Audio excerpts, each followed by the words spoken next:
Jumpa lagi di Vestalk, channel kesayangan kita untuk belajar bersama mengenai keuangan, bisnis, dan juga investasi. Terima kasih pada Bapak Ibu dan teman-teman semua sudah klik video ini. Di kesempatan kali ini kita akan belajar bersama melalui review saham IPO. Saham yang akan kita bahas ini adalah Fore, dan ini sudah di-request oleh penonton setia dari Vestalk. Saya yakin juga Fore ini juga dinanti-nantikan oleh investor lainnya. Kira-kira apakah bisnis dari Fore ini senikmat dari kopinya? Kita akan bahas tuntas di video kali ini, jadi pastikan Bapak Ibu menonton video ini sampai akhir. Bagi Bapak Ibu dan teman-teman semua yang baru join, langsung saja klik subscribe supaya nanti kedepannya kita bisa belajar bersama.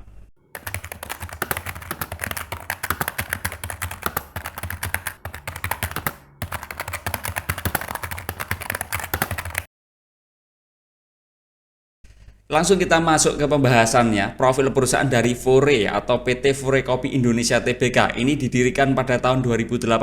Fore ini merupakan perusahaan food and beverage yang menawarkan produk utama roasted coffee. Per 30 September 2024, Fore telah mengoperasikan 217 outlet di 44 kota termasuk di Singapura. Fore ini berencana untuk mengembangkan bisnis kopinya dengan membuka sekitar 140 outlet baru secara bertahap di tahun 2025 dan 2026 dan melakukan ekspansi bisnis dengan membuka outlet sekitar 30 outlet donat melalui entitas anaknya secara bertahap di tahun 2025 sampai 2027. Dengan berbagai jenis outlet yang mampu memenuhi preferensi konsumen yang beragam, Fore ini berhasil memposisikan dirinya sebagai pemain utama dalam industri kopi, baik di pasar domestik maupun internasional. Sebagai sebuah organisasi, visi utama dari Fore adalah menciptakan pertumbuhan dan keberlanjutan bisnis. Sedangkan misi utamanya adalah menginspirasi sebagai perusahaan kopi terkemuka yang memberikan kenyamanan dan kualitas premium bagi kepuasan pelanggan melalui inovasi dan juga memberikan dampak positif terhadap ekosistem kopi Indonesia.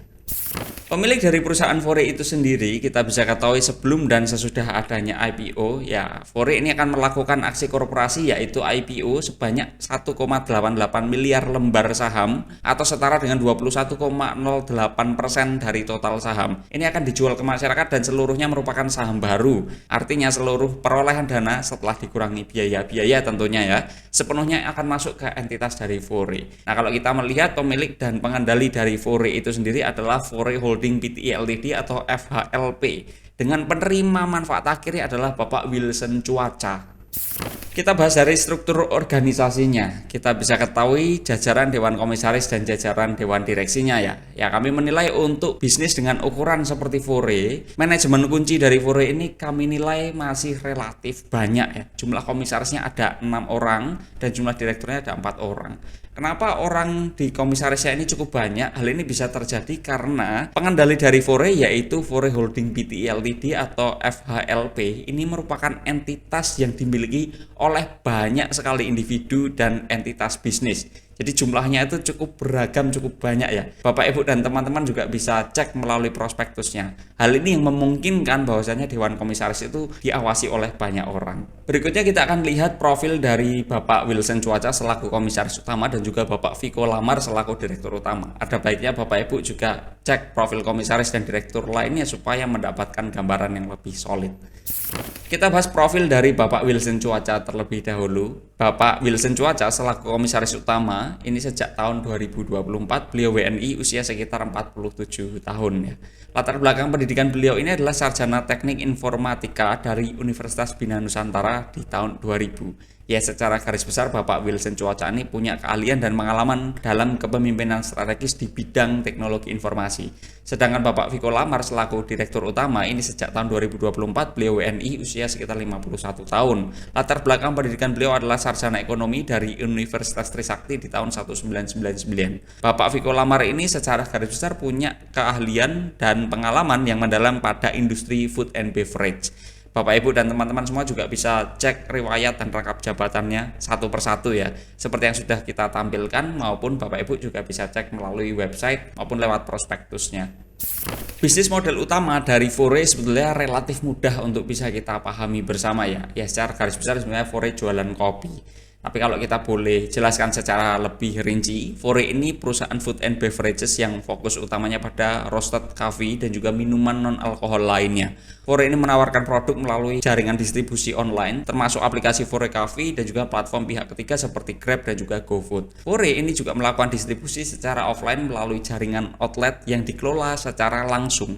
Produk utamanya meliputi Fore Classic Coffee, ini berbasis biji kopi lokal, Fore Signature, ini varian khas seperti butterscotch sea salt latte, dan juga Fore non coffee, ini seperti matcha dan juga coklat. Serta ada Fore Deli, ini produk bakery dan juga pastry-nya. Proses produksi dari Fore ini terintegrasi untuk menjaga kualitas dan efisiensi biaya. Target pasarnya adalah konsumen premium affordable, terutama Gen Z dan juga milenial. Pemasok utama dari Fore ini terdiri dari produsen lokal untuk mendukung rantai pasok berkelanjutan, dan Fore telah menunjukkan pemulihan finansial pasca pandemi dengan inovasi produk dan efisiensi biaya sebagai strategi utama pertumbuhan. Ya, sebagai sebuah entitas bisnis dengan model bisnis yang tadi sudah kita jelaskan, kami melihat keunggulan utama dari Fore adalah Fore punya keunggulan kompetitif dalam inovasi produk, kualitas premium dengan harga yang relatif lebih terjangkau, dan strategi pemasaran yang inovatif, terutama melalui penggunaan teknologi dan platform digital.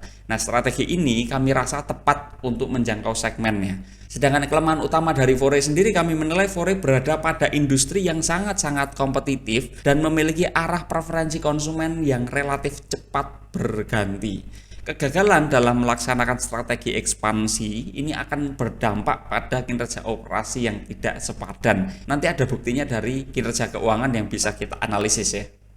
Wilayah operasi dari Fore sendiri kita bisa lihat di Indonesia dan juga di Singapura. Secara garis besar ya sebetulnya masih sama, dominasinya di Jawa, walaupun sudah ada di Sumatera, Kalimantan, Sulawesi, termasuk di Manado, dan juga ada di Singapura ya. Kita bahas rencana perolehan dan penggunaan dana IPO. Kita mulai dulu dari perolehan dana IPO ya. Fore ini akan menjual sekitar 1,88 miliar lembar saham atau setara dengan 21,080% kepemilikan dari total saham yang ada. Dengan harga penawaran itu di antara 160 sampai 202 rupiah per lembar sahamnya, dan seluruh saham yang dijual ini merupakan saham baru. Asumsikan semuanya akan dibeli oleh masyarakat dengan harga tertinggi di 202, maka Fore akan memperoleh modal sekitar 379,76 miliar rupiah ya. Dari dana yang diperoleh setelah dikurangi biaya tentu saja, ini akan digunakan oleh Fore menjadi 3 poin utama. Poin yang pertama adalah sekitar 76% ini akan digunakan untuk membuka sekitar 140 outlet baru yang saat ini belum memperoleh izin. Outlet baru ini dengan komposisi 10% untuk outlet flagship, 80% untuk outlet medium, dan 10% untuk outlet satellite. Poin yang kedua, sekitar 18% ini akan digunakan untuk melakukan setoran modal kepada CFI, ini anak perusahaan dari Fore yang menjalankan bisnis donat dan juga roti, dan selanjutnya akan digunakan untuk membuka sekitar sebanyak 30 outlet baru yang saat ini belum memperoleh izin. Dan sisanya sekitar 6% ini akan digunakan sebagai modal kerja bagi Fore seperti pembelian bahan baku, biaya sewa untuk outlet, dan juga biaya utilitas. Nah, penjamin emisi efek atau underwriter dari Fore ini sendiri sebenarnya ada dua, yaitu Mandiri Sekuritas dan juga Henan Putih Rai Sekuritas. Kita lihat rekam jejak dari PT Mandiri Sekuritas, contohnya ada dua, yaitu AMMN dan juga MCAS. Ini dibawa IPO oleh Mandiri Sekuritas. Ya, sebetulnya perubahan harga kinerjanya cukup bagus ya di AMMN maupun MCAS. Tapi sebetulnya PT Mandiri Sekuritas itu membawa banyak perusahaan untuk IPO dan kinerjanya cukup beragam. Jadi Bapak Ibu bisa cek contoh-contoh lainnya. Sedangkan PT Henan Putih Rai Sekuritas sendiri, contohnya di sini ada DAS, DAAZ, dan juga Ratu ya. Ini juga punya kinerja perubahan harga yang cukup bagus di atas 700% semua. Cukup menarik sekali ya. Tetapi kita bisa sampaikan bahwasannya kinerja harga saham pasca IPO ini dapat berbeda-beda tergantung pada kondisi pasar, faktor fundamental perusahaan, dan pemilik dari perusahaan yang bersangkutan. Jadi tidak ada jaminan juga bahwasannya Fore ini akan mendapatkan perubahan harga yang sangat signifikan seperti AMMN, MCAS, DAAZ maupun Ratu. Kalau kita bahas klasifikasi papan pencatatan di video-video sebelumnya juga pernah kita jelaskan. Kalau kita singgung secara garis besarnya ya, ada 3 klasifikasi papan, yaitu papan utama, papan pengembangan, dan juga papan akselerasi.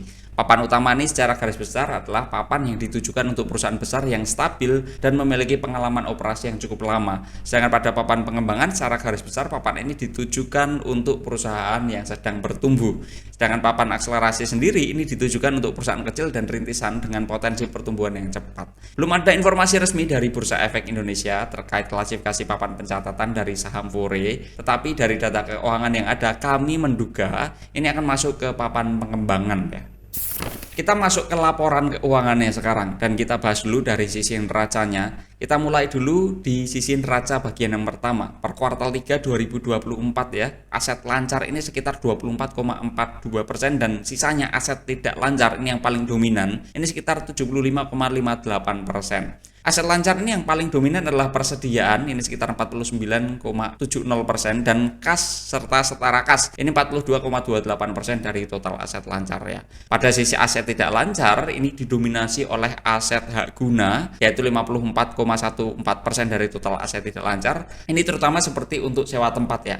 Dan posisi berikutnya pada aset tidak lancar yang paling dominan adalah aset tetap, ini sekitar 36,77% terutama pada prasarana ruangan untuk operasi bisnis. Rata-rata pertumbuhan aset tidak lancar dalam 3-4 tahun terakhir ini tumbuh sekitar 54,43% per tahun. Dan hal ini terjadi karena perubahan peningkatan modal serta tambahan modal yang cukup signifikan. Ini perlu digarisbawahi ya.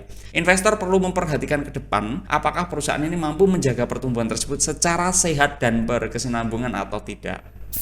Lanjut kita bahas neraca di sisi yang lain ya. Per kuartal 3 2024 utang jangka pendek ini yang paling dominan itu sekitar 41,17%, utang jangka panjang sekitar 21,91% dan ekuitas sekitar 36,92% dari total asetnya. Kita masuk ke utang jangka pendek, ini didominasi oleh liabilitas sewa sekitar 31,37% dari total utang jangka pendek, serta ada utang usaha ini sekitar 25,81% dari total utang jangka pendek. Sedangkan pada utang jangka panjangnya didominasi oleh liabilitas sewa juga, ini sekitar 78,02% dari total utang jangka panjang. Pertumbuhan ekuitas dari tahun 2023 ini sekitar 188,21% dan ini tidak bisa diukur secara valid dari 2021 karena nilai ekuitasnya negatif di tahun 2021 ya. Perubahan ekuitas yang signifikan ini terjadi karena peningkatan modal serta tambahan modal yang cukup signifikan. Kita garis bawahi sekali lagi. Masuk ke bagian laba ruginya, di sini akan sangat kelihatan jelas bagaimana kinerja bisnis dari Fore ya. Walaupun tahun-tahun ke depan juga belum tentu seburuk maupun sebaik ini, bisa aja lebih buruk, bisa aja lebih baik. Kita bahas dulu rata-rata pertumbuhan revenue sejak tahun 2021 itu sekitar 108,26% per tahunnya ya. Kalau kita lihat 2021 itu sekitar 107,37 miliar rupiah dan di 2024 yang kita satu tahun kan itu sekitar 969,83 miliar rupiah. 9 kali lipatnya dalam waktu 3-4 tahun teman-teman. Tetapi pada sisi laba operasi dan laba bersih tidak menunjukkan pertumbuhan atau rata-rata yang valid karena dari tahun 2021 ini masih bernilai negatif sampai di tahun 2022. Hal ini menunjukkan bahwasannya kinerja dari 3-4 tahun terakhir kita bisa lihat revenue itu menunjukkan pertumbuhan yang sangat tinggi, tetapi dari sisi laba Fore masih berusaha untuk memperoleh dengan stabilitas yang lebih bagus ya. Kalau kita lihat dari sisi kontribusi revenue bisa dilihat dari segmen operasi bisnis dan wilayah operasi bisnis khususnya berdasarkan negaranya. Kontributor utama pada revenue secara rata-rata dari segmen operasi bisnis adalah pada minuman ya, sudah jelas ya. Ini sekitar 92,49% dari rata-rata revenue dengan rata-rata pertumbuhan sekitar 104,87% per tahun sejak tahun 2021. Kontributor utama pada revenue secara rata-rata dari wilayah operasi bisnis ya sudah jelas masih di Indonesia. Ini sekitar 99,28% dari rata-rata revenue dengan rata-rata pertumbuhan sekitar 107,44% per tahun sejak tahun 2021. Masuk ke kontribusi beban dan biaya. Nah, di sini sebenarnya akan kelihatan bagaimana cara Fore itu membangun bisnisnya ya. Kontributor terbesar pada total beban dan biaya ini adalah beban operasional. Ini sekitar 57,82%, terutama untuk beban penjualan. Ini yang cukup unik ya.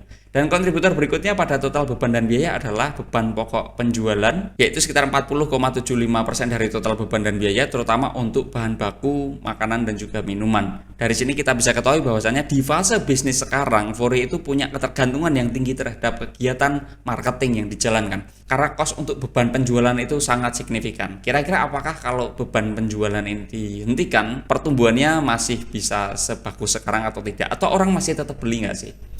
Kita masuk ke arus kasnya Bapak Ibu. Arus kas operasi dan juga arus kas operasi bisnis kita bisa lihat bersama. Arus kas operasi dari Fore ini relatif cukup mudah diprediksi dengan pertumbuhan yang cukup bagus meskipun masih pada level yang relatif rendah sejak tahun 2021 dibandingkan dengan revenue-nya itu relatif kecil ya. Sedangkan pada arus kas operasi bisnisnya ini relatif berfluktuasi lagi dan masih belum stabil sejak tahun 2021. Pada sisi rasio aktivitasnya, kita bisa bahas Fore ini punya persediaan yang dapat diubah menjadi penjualan dengan rata-rata waktu sekitar 71 sampai 95 hari. Persediaannya masih cukup bagus ya. Dan Fore ini punya waktu perputaran piutang usaha yang tidak signifikan karena ini bisnis B2C dan pembeliannya juga cash-cashan ya. Serta Fore punya utang usaha dengan waktu pembayaran sekitar 62 sampai 91 hari. Ya, secara garis besar aktivitas operasi dari Fore ini masih relatif bagus. Pada sisi rasio profitabilitasnya ini akan kelihatan sekali ya. Sejak tahun 2021 rata-rata net profit margin itu sekitar minus 11,58% dengan tren perbaikan, dan di posisi terakhir net profit margin ini di level 5,82% saja. Sedangkan pada sisi return on equity tidak menunjukkan data yang cukup valid untuk bisa kita gunakan karena ekuitas dan laba bersih ini bernilai negatif di tahun 2021 dan 2022. Jadi di sini nilainya kok return on equity positif ya, karena negatif dibagi dengan negatif, jadi return on equity malah jadi positif. Sehingga ini nggak bisa digunakan ya di tahun 2021 dan 2022. Di posisi terakhir return on equity ini berada di level 25,28%. Ini cukup bagus sih, tapi memang ukuran ekuitasnya kan relatif masih kecil ya. Masuk ke rasio likuiditasnya. Pada posisi terakhir dan sejak tahun 2021 bahkan ya, risiko dari rasio likuiditas dari Fore ini berada pada level yang relatif tinggi risikonya dan juga tanpa tren perbaikan sejak tahun 2021. Dengan kata lain, posisi likuiditas dari Fore ini relatif tidak bagus, walaupun nanti dengan adanya tambahan dana IPO ini dapat memperbaiki likuiditas perusahaan. Berikutnya pada sisi rasio solvabilitas ya. Pada posisi terakhir, risiko dari rasio solvabilitas Fore juga berada pada level yang relatif tinggi risikonya dan tanpa ada tren perbaikan yang jelas sejak tahun 2021. Level debt equity ratio itu relatif tinggi dan laba operasi per beban bunga masih pada level yang relatif rendah. Dengan kata lain, solvabilitas dari Fore juga relatif tidak bagus. Walaupun nanti dengan adanya tambahan dana IPO juga dapat memperbaiki kondisi solvabilitas perusahaan. Bagaimana dengan kebijakan dividennya? Nah, kita bisa ketahui ya, setelah penawaran umum, dividen yang bisa dibagikan ke investor itu paling sedikit 40% dari laba bersih setelah pajak. Ya tentu saja dengan ketentuan-ketentuan apabila manajemen menyetujuinya atau menilai tidak mengganggu finansial perusahaan ke depannya. Apabila dari kinerja masa lalu yang kita hitung dengan tingkat dividen payout ratio yang dijanjikan yaitu sekitar 40%, tingkat harga IPO tertinggi yaitu 202, maka hasil yang kita peroleh ini adalah dividen per share yang kita peroleh di 2024 yang kita 1 tahun kan ini sekitar 2,53 rupiah per lembar saham, sedangkan dividen yieldnya itu sekitar 1,25% saja. Ya sebetulnya apa yang mau diharapkan sih dari bisnis yang sedang growing, kita sebenarnya tidak bisa mengharapkan dividennya ya. Kita bahas dari sisi evaluasinya, gimana dari valuasi bisnis dengan pertumbuhan revenue Fore yang sangat signifikan 9 kali dalam 3-4 tahun terakhir ya, itu bagus sekali sih kalau dari pertumbuhan revenue-nya. Valuasi kita ukur dengan metode price brand yang sudah kita adjust dengan beberapa asumsi-asumsi yang kita gunakan ya. Asumsi yang pertama adalah EPS acuan awal kita menggunakan kinerja 2024 yang kita 1 tahun kan yaitu sekitar 6,33 rupiah per lembar saham. Yang kedua, dana IPO ini akan membuat aset tumbuh sekitar 62,79%. Yang ketiga, apabila laba juga diproyeksikan tumbuh dekat dengan pertumbuhan aset, ya katakanlah laba itu tumbuh 50% saja, maka estimasi earning per share-nya sekitar 9,49 rupiah per lembar saham. Apabila batas toleransi PE ratio adalah 15, yang mana 15 ini kami rasa juga cukup optimis, maka hasil perhitungannya itu sekitar 142 rupiah per lembar saham. Apabila Bapak Ibu dan teman-teman semua punya batas toleransi PI ratio sampai di level 20 atau 25 yang mana itu lebih optimis lagi, tentu hasil perhitungan valuasinya bisa lebih tinggi ya, tidak di Rp142 per lembar saham. Jadi ini kita kembalikan ke masing-masing investor. Di harga penawaran umum besok di 26 Maret sampai 9 April 2025 ini di kisaran harga Rp160 sampai Rp202 per lembar sahamnya. Dari diskusi kita di siang hari ini, kita dapat 3 kesimpulan utama. Kesimpulan yang pertama adalah Fore merupakan perusahaan yang bergerak di subsektor soft drink dengan bisnis utama adalah bisnis kedai kopi. Fore ini punya neraca yang kurang sehat, kemampuan mencetak laba bersih yang masih berfluktuasi, tetapi pertumbuhan revenue-nya sangat tinggi. Arus kas operasi yang cukup terprediksi di level yang rendah, serta potensi dividen yang rendah. Di penawaran umum besok, harga yang ditawarkan kami nilai berada di atas valuasi bisnisnya atau overvalued. Ya, itu tadi diskusi kita mengenai review saham IPO dari Fore. Kira-kira menurut Bapak Ibu dan teman-teman semua, Fore ini menarik atau layak untuk dikoleksi atau tidak? Coba drop di komen ya.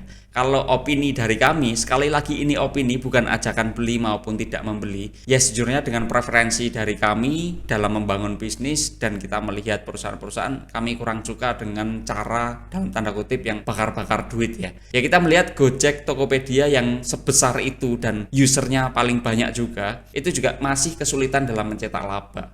Di sini Fore relatif bagus ya, sudah terbukti positif labanya. Tapi ya kembali, itu preferensi kami kurang suka. Bapak Ibu dan teman-teman semua bisa berbeda dan boleh berbeda. Kita ucapkan terima kasih pada Bapak Ibu dan teman-teman semua sudah klik video ini dan menonton video ini sampai akhir dan telah mensupport channel ini dengan berbagai cara ya, mulai dari cara finansial maupun non finansial. Kami sangat appreciate itu. Tonton juga video-video kita yang lainnya dan sampai bertemu di video selanjutnya Bapak Ibu. Terima kasih dan selamat siang.